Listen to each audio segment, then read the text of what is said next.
When you deploy the operating system, you have two types of installs you can go through. One is a clean install, which will erase any existing data off the computer and you just get a brand new operating system install. Does not matter what was on the computer before. If anything, it overwrites everything and you're just left with a new operating system. To do that, I can boot my physical machine, or this could even be a virtual machine that we start up, from the server media. Now this could be an ISO file, it could be a DVD, we could even use a USB stick with the operating system on it and actually boot from that media on the USB stick would be an option. Assuming your computer physically supports that, not all do, but an option. When I begin the install, I will choose the install language, the time, currency format, your keyboard layout, and very important, it's going to ask you the architecture.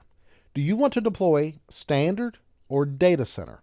Now, we talked about some of the licensing requirements, unlimited virtual licenses versus the 2 virtual licenses in standard when we compare it to data center.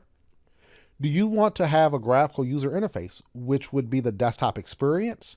Or do you not want a graphical user interface? In that case, we'd call it server core. So during the install, you will actually choose standard data center with or without the desktop experience. You'll accept the end user license agreement. We will choose custom installation, and that's going to give me the option to choose the volume that will host the installation. Then it's going to format that and install the operating system. So any existing data that already existed would simply be overwritten. So that's one option, a clean install. The other option is an in-place upgrade. With this, you already have an operating system running. So it could be 2012 R2, 2016, 2019. Any of those operating systems, I could do an in-place upgrade from that operating system to server 2022. To do that, you just need the media. So insert the disk, mount the ISO file for server 2022. Then you just browse through the disk. It'll likely auto run. But either way, you're just going to run setup exe, choose the architecture, standard data center with or without the desktop experience, accept your license agreement. And because this is an upgrade and it already has an operating system on the server itself, you choose what you want to keep. So I could say I want to keep personal files and apps.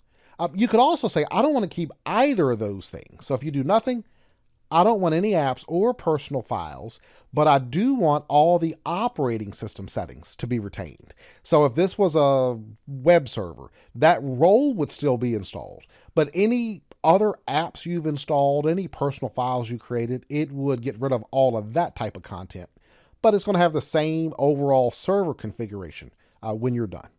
Very similar options when you upgrade a client computer.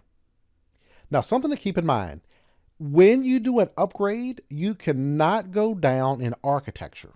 Meaning, if this is a data center running server 2019, you want to do the upgrade, but you want to go to standard. Well, that's not possible because that's actually a reduction in features. So architecture-wise, it has to be the same or it has to be higher. So if this is standard, you have no problem going to standard on the other side. So my 22 server can be standard, or you could go standard. I'm just going to say DC for data center. No problem doing that because that's also an upgrade in architecture. You can just not downgrade. So you cannot go data center to standard. And the same is true with the desktop experience. If this is running the desktop experience, then you are not allowed to upgrade that to core on the other side. Not supported. If this is core, you could upgrade to core, so that works, or to the desktop experience. So there could never be a reduction in features doing an upgrade, just not something Microsoft would actually support. And if you tried to do it, it would simply give you an error message telling you this is not supported, and it just would not allow you to continue. Now, in this demonstration coming up, we will do a few things. I'm going to create a new virtual machine, and I'm going to be using Hyper-V. To do that, The settings I'm going to define, so you have an idea of what we're doing and I'm not just clicking through options.